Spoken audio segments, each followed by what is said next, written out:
Il y a marqué dans le Roche, le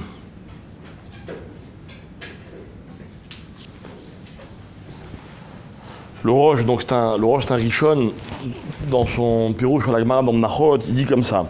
Il dit quelqu'un qui a mis les téphilines et la lanière, elle était retournée, le côté noir, il était vers l'intérieur, au lieu d'être vers l'extérieur.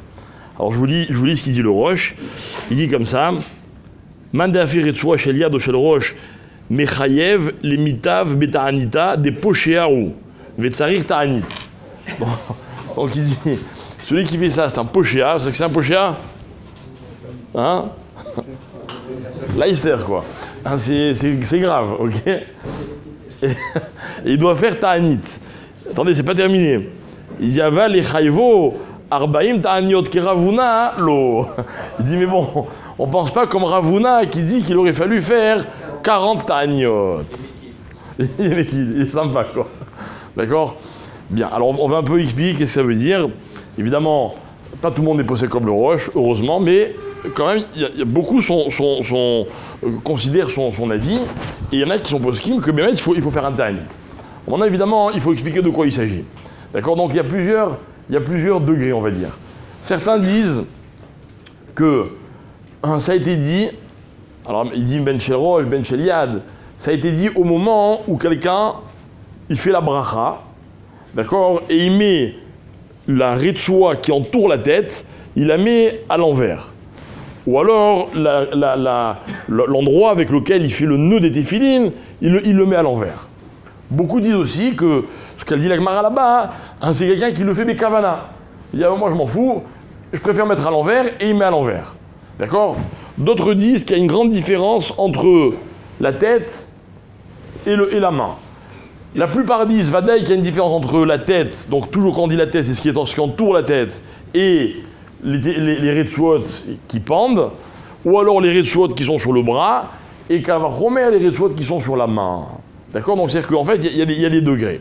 Donc ce qui est certain, c'est que la Gemara, elle dit là-bas que Mishum Ze Keli Ve'anveu, il y a une mitzvah de rendre les mitzvot plus jolies, et donc du coup, on doit pas inverser retourner les retsuot. Maintenant, vous allez me dire, ok, mais depuis quand on a vu que Zekeli Vanveu, c'est-à-dire de rendre une mitzvah belle, c'est une chose qui est tellement importante.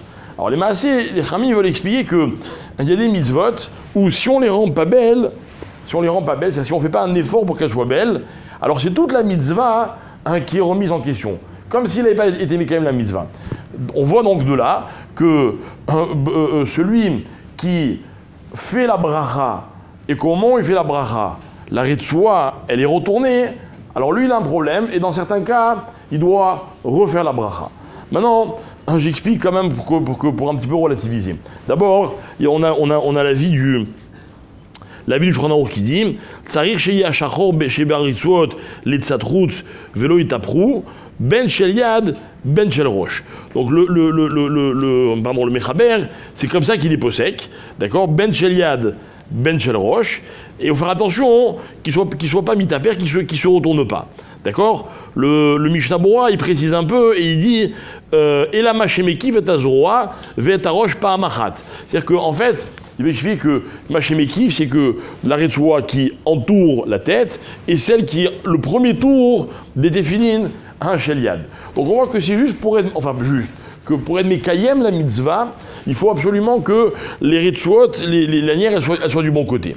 Maintenant le reste, voilà. Qu'est-ce qui arrive le plus souvent? Alors, il peut arriver que quelqu'un, il se trompe et ses lanières, elles se retournent, il ne s'en rend pas compte et il fait le nœud. Dans ces cas-là, dans la mesure où il a fait la bracha et que le premier tour, il était convenablement, okay, il n'a pas besoin de refaire la bracha, il défait et il corrige. Comme quelqu'un qui, par exemple, il se rend compte au milieu de la tefila que sa lanière, elle s'est retournée. Okay? Donc il n'y a pas de safek, il n'y a pas besoin de refaire la bracha, ni quoi que ce soit. Cependant, disent tous les poskim, c'est une chose à laquelle il faut faire attention. Alors, quand on met les téphilines sur la main et on les attache, en principe elles ne bougent plus, donc il faut juste être vigilant et concentré évidemment. Quand on met les téphilines, on fait tous les nœuds, que ce soit dur dans le bon sens. Mais ça, à la limite, Hein, c'est une chose qui est normale, qui est facile. Je suis sûr que la plupart d'entre nous n'a jamais été confronté à un problème où il a mis toutes les téfilines à l'envers. Ok ? Maintenant, là où il peut y avoir des problèmes, entre guillemets, c'est que les retsuot qui pendent des téfilines chez le roche, elles se retournent. D'accord ? Encore une fois, si elles se sont retournées, d'après tous les poskim qu'on a vus, c'est pas ça qui met à kev la mitzvah, c'est-à-dire qui fait que la mitzvah elle n'a pas été faite correctement, mais ils disent tous que ça risque les airs, il faut faire attention, ok, constamment de vérifier, soit de vérifier constamment qu'elles soient du bon côté, soit de les coincer d'une façon ou d'une autre. Il y a toutes sortes de moyens ingénieux pour les coincer de façon à ce que ça ne se retourne pas. Donc qu'est-ce qu'on voit? Je récapitule. Quelqu'un qui a mis les téfilines avec l'anière à l'envers aux endroits stratégiques, autour de la tête, ou bien le premier tour de bras, lui, il y a un safek, qu'est-ce que Bichra, il a été mis quand même la mitzvah. En tout cas, d'après certains rishonim, qui sont très durs, on a vu, c'est une faute grave.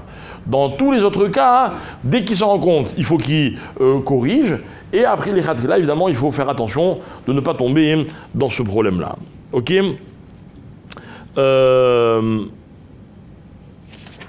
Voilà. Donc le Rav Yitzhak Yosef, il précise, il dit même que de coincer ces téfilines, ces lanières dans les ceintures, etc., il dit « enze mi karadin ». D'accord? Donc on n'est pas obligé de le faire. « Enze chiyuv mi karadin ». On n'est pas obligé de le faire, mais c'est bien de le faire. Ok?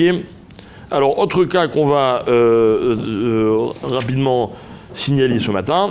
Quelqu'un, évidemment, quand on met les téfilines, il faut faire attention qu'entre les téfilines et la personne, il n'y ait pas de efsek. D'accord?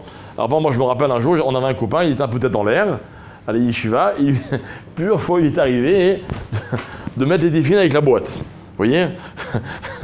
Il est tête en l'air. Et à la fin de la tefila, je me rappelle un jour, pendant un quart d'heure, il cherchait son boîtier. Qui c'est qui m'a pris mon boîtier? J'ai pris mon boîtier. À la fin, il dit bon, tant pis, j'en ai mis de filine. Et il se rend compte que, en fait, les boîtiers, il était.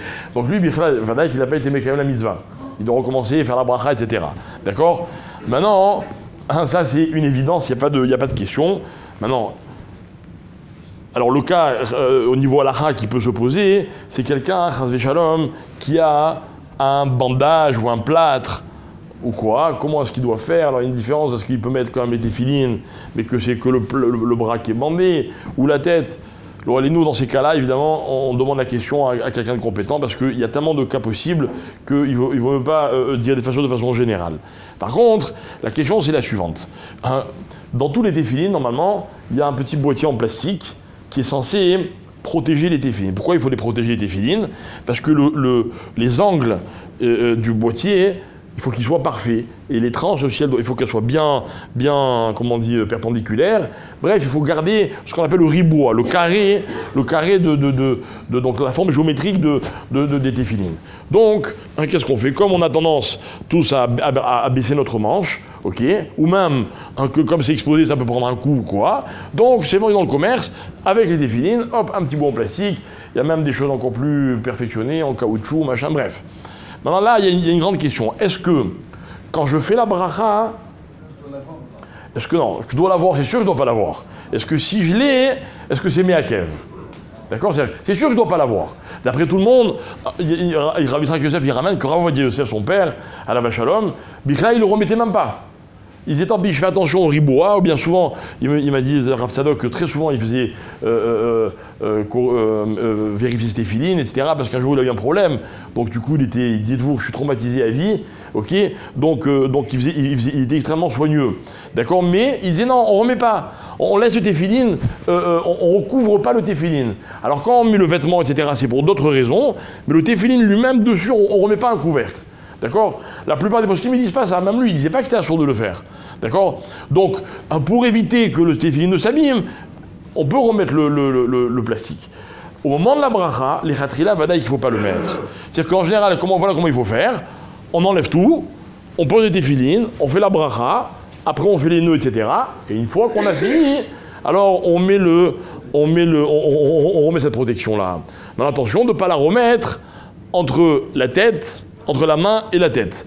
Parce que ça peut être considéré comme un F-Sec, parce que c'est pas une partie intégrante de la mise des téfilines. C'est juste une précaution pour ne pas que les téfilines s'abîment. D'accord? Donc, je récapitule, même si je sais que c'est ce que tout le monde fait.